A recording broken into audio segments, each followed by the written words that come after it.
Hi everybody, and welcome back to Plastic Models by Regular Dude and the first part of my next Plastic Models for Beginners series,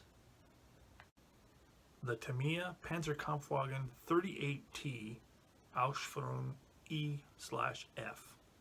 And just to keep things easy for the title, I'll usually refer to it as the Tamiya Panzer 38T.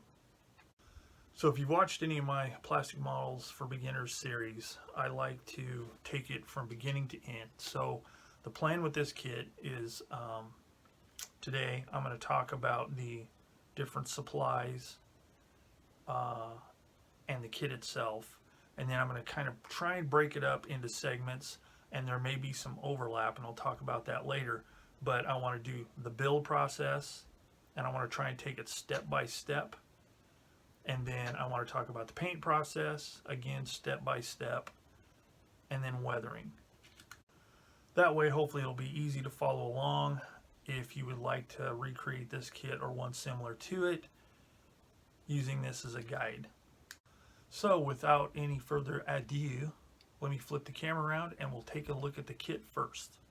Alright, here is the kit that I've chosen for this video. It's the Tamiya 1/35 scale Panzerkampfwagen 38T Ausf E/F. Kit number 35369 with a copyright of 2019.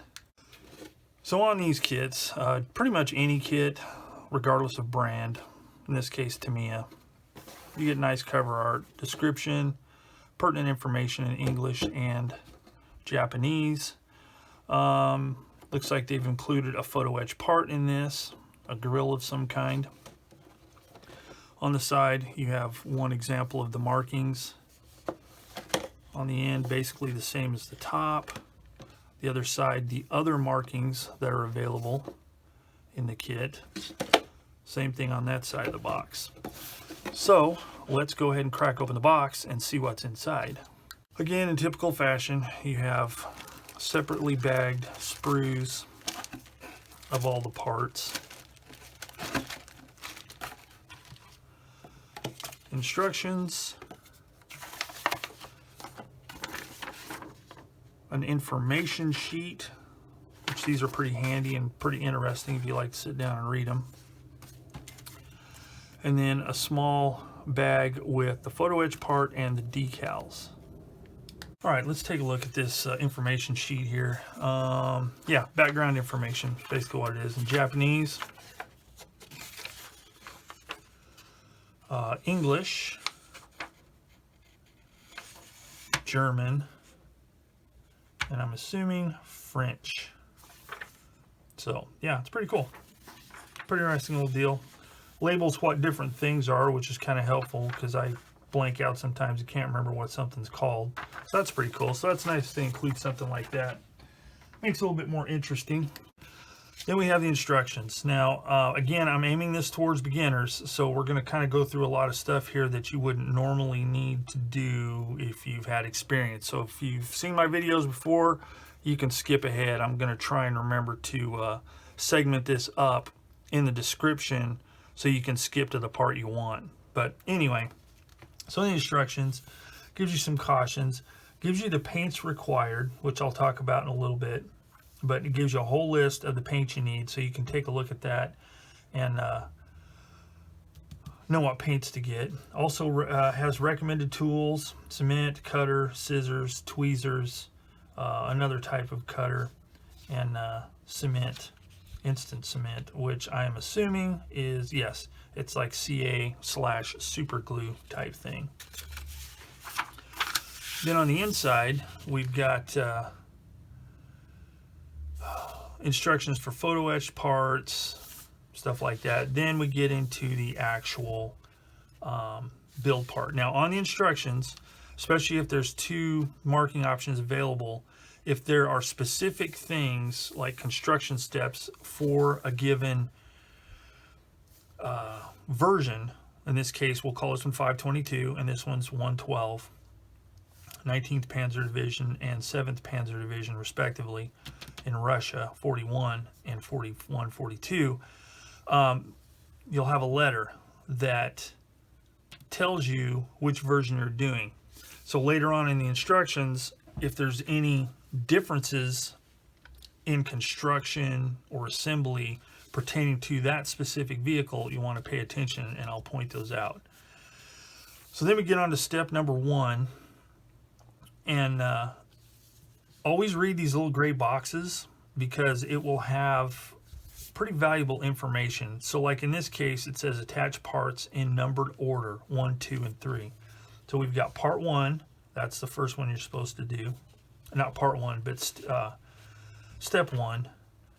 Then you have step 2, which is this center inside bulkhead kind of thing.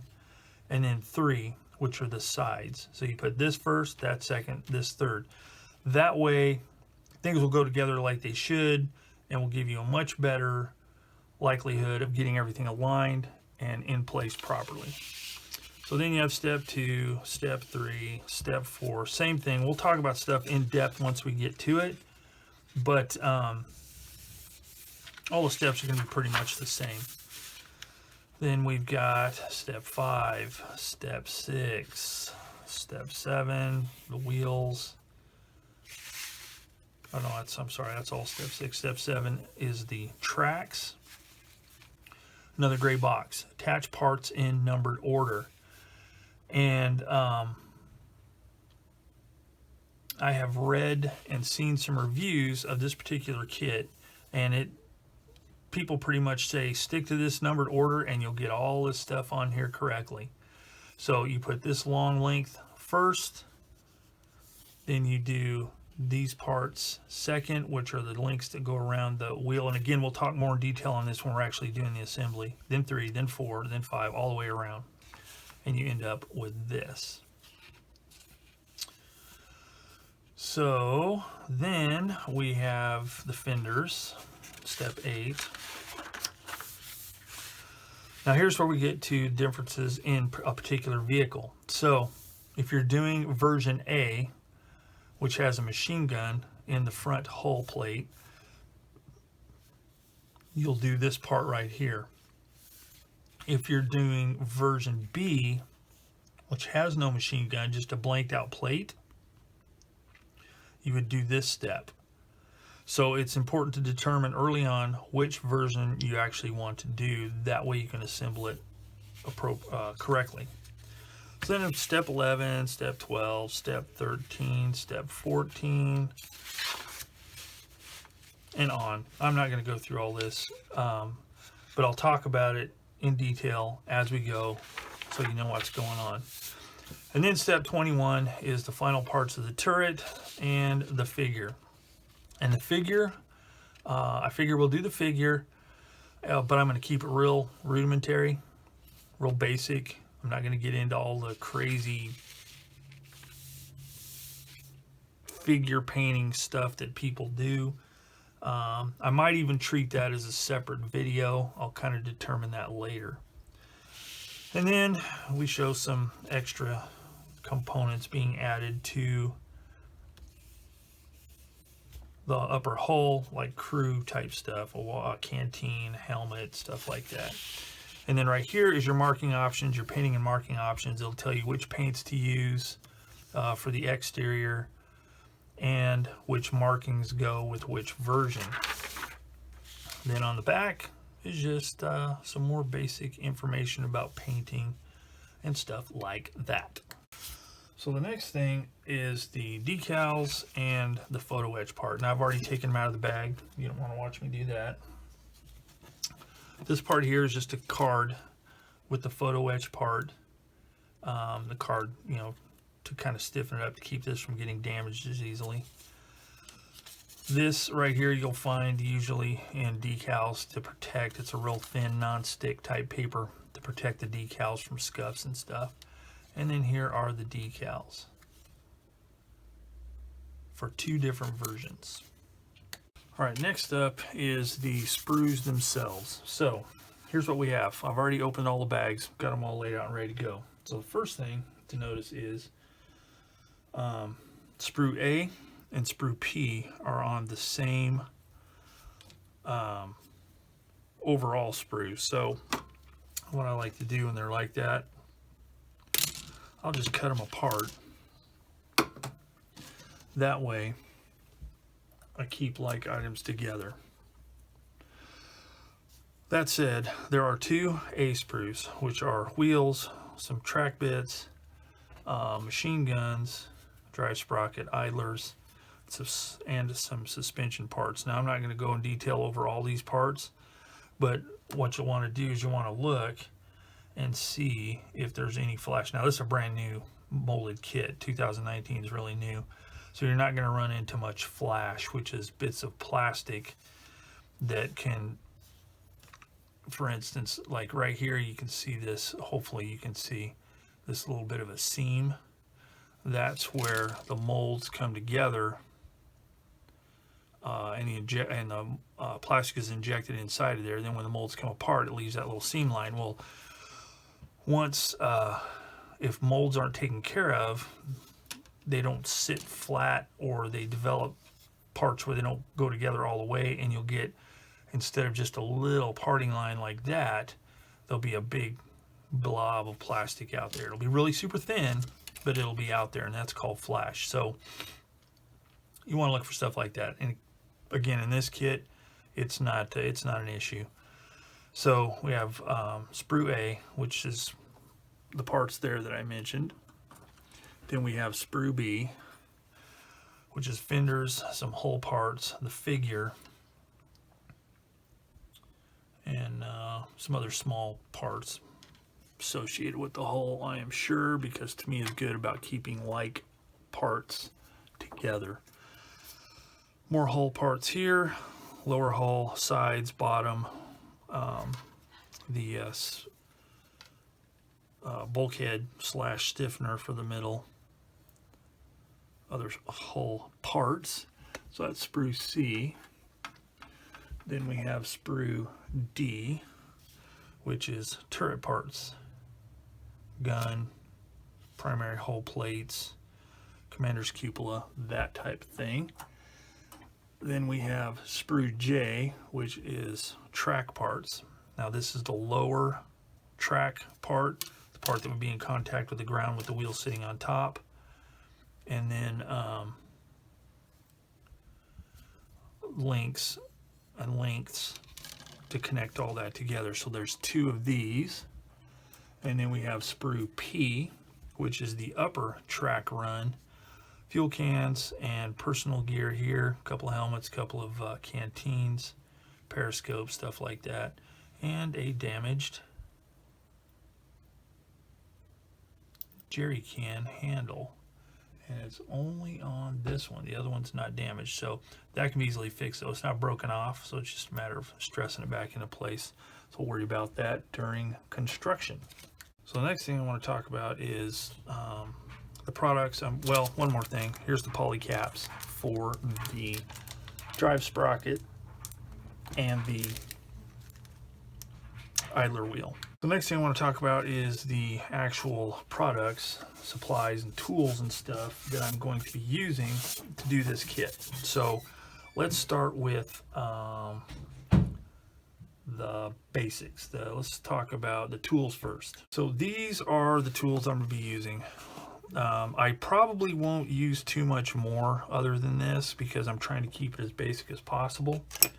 But these are the items I'm going to be using. I need ways to cut the parts off, so I'm going to be using some sprue cutters. There's different types. In this case, this is my primary sprue cutter here. It's a Tamiya NY2, I believe. Very fine cutting. I'll talk a little bit how that's beneficial in comparison to cutters like this. But any sprue cutter will do because the remaining plastic can be dealt with easily enough. Hobby knife or scalpel, whatever you like to use. I like the good old number 11 blade and basic handle for almost all of my cutting and trimming where I would use a knife. Some decent tweezers. Again, these are Tamiya, but there's all kinds of brands. Inexpensive. These are a real inexpensive brand, and they're really good, you know, for what they are. Different. There's bent. Some people like the bent or angled. and for certain things it can be a little more helpful than just the straight ones. And then sanding sticks or sandpaper, or even files if you have them. And that will be used to remove burrs or anything like that on a kit if necessary. So that's the basic tools that I'm going to be using. Now, once all of the plastic is cut apart, it needs to be glued together. And these are the primary glues that I use. The one I use the most is regular Tamiya extra thin cement. It's widely available, works really well, bonds the plastic together really good. It actually welds together by melting the plastic. Tamiya extra thin quick setting, same thing, it just dries a little quicker. So if you want something to set up faster, this is a good product to use. I also like Model Master liquid cement for plastic models. In Europe, I think the equivalent would be the Revell Contacta cement. It comes in a blue bottle. But basically it is just, it's a liquid glue, but it's a little bit thicker. Has this real nice applicator tip so you can get the glue right where you want. And the reason I like this glue is it gives you a little bit more working time if you have to put a piece in place and kind of get it into position. It gives you more time to do that with this. And then if I need super glue, I have regular super glue thin, and then a new one to my arsenal is the black slow dry, which I really like for gluing photo etch, because it gives you a little bit more time to get the part in place and position it. That can be tricky at times. And to apply that, I generally use something like a toothpick because it's thick enough, or a cocktail stick, whatever you call it. So this is another tool that I use, and I use that to apply this glue. And then there is paint. So there's basically two types of painting we'll be doing on this kit, and that is airbrush paint and brush paint. So let's talk about the airbrush paint first, because that's generally what is called for first. I prefer to use a primer before I put the paint on, and my preferred primer is Stynylrez, or it's also bottled under the Ammo by MIG name as Ammo one-shot primer. It's the same stuff as this. It's just more of what's available overseas out of the United States. Stynylrez is what I use. It's here. I also use the one-shot because it's a little bit smaller bottle, but I will be using primer. Is it necessary? Probably not, but I like to use it. It helps me see blemishes, any imperfections in the kit before I apply paint. It's not as critical on, say, an armor model as it is an aircraft model, but it's a good practice for me to stay in. Once I put the primer on, then I'm going to spray it with paint. For paint that I spray, I generally use Tamiya brand paint. It is it's an acrylic paint, but it's not a water-based acrylic. It is, I think, an alcohol-based acrylic. But I like using acrylics over lacquers because they don't smell as much, they're not as caustic, and I don't have to worry about, chemically smells as much. Another one I've recently started using is the Mr. Hobby Aqueous Hobby Color brand paint. It's the same type of paint as this from everything I can see, but it has a different range of colors, a little bit more modern formulated colors. They're not as general, they're a little bit more specific, and some of them are available in semi-gloss, which I tend to prefer for initial paint. But those will be the paints that I'll use. As far as the airbrush paints go, you can use whatever brand you're familiar with, or if you're not familiar with a brand or any brand, then you can get what's available, work with it, learn how to use it, and just become comfortable with it. But that's the ones I use. For brush painting, I use Vallejo Model Air paint, which is a little bit thinner. It's pretty much ready to paint right out of the bottle. It's good for stuff like wheels or tires, the rubber portion of tires, just anything you want to paint right out of the bottle. Then there are Vallejo Model Color, which is same brand, but this is a much thicker paint. It has to be thinned out with water, but it's really good and comes with a really huge range of colors. So this is really good paint that I like to use for brush painting. And again, it's a water-based acrylic. For applying those, I have a whole variety of brushes, so I'm not even going to talk about those. Just find some brushes you like, try and take care of them. A few different sizes will help. But even for the smallest parts, you don't necessarily need a real tiny brush. If you have a brush that's got a decent point, you can do just as well with it. So that is the brushes. Then for airbrushing my primer and my paints, I'm going to be using two different airbrushes primarily. This one here, which is a Iwata Revolution SAR. It's a siphon feed, which means it has a bottle that hooks on and pulls the paint up through. It's got a bigger tip on it, so I use this for primers, and sometimes for if I have larger surfaces to paint, I'll use this for my primary color of a vehicle or aircraft, just because it has really good broad coverage, and you can spray a wider swath without worrying about, you know, paint overlapping and getting orange peel or anything like that. But it's not necessary to have more than one airbrush. If I had any that I would use frequently for almost all things, is this Iwata HPM2. It's single action, which means you just push the button, paint comes out. Flow is controlled with this dial right here, which pulls the needle in and out and determines how much actual fluid comes out. It's a really good gravity-fed airbrush. Paint goes right in here, spray it. It's easy to clean. I can use it to spray primers, paints, clear coats, whatever I want I can do with this airbrush right here. But that's what I'll be using to do the airbrushing. And to hold smaller parts, I like to use these right here. So if you have a smaller part that you want to paint, you can just click it in like that, paint it, put it somewhere, just stab it in a piece of styrofoam or somewhere where it can dry and not have to worry about it getting all messed up by laying it down. So I use these a lot as well. So that's pretty much all the tools and supplies I'm going to use. So with that, we have everything we need. We've got the kit, we've got everything involved with the kit, we've got the tools to do it, we've got the cements to glue it together, and we've got the paints to color it up. So I think that will do it for this introductory video for part 1 of the Tamiya 1/35 scale Panzer 38T Plastic Models for Beginners series. So thanks for watching, stay tuned, and next time when we come back, we'll actually start putting some plastic together. So as always, thanks for watching, and I will see you all later.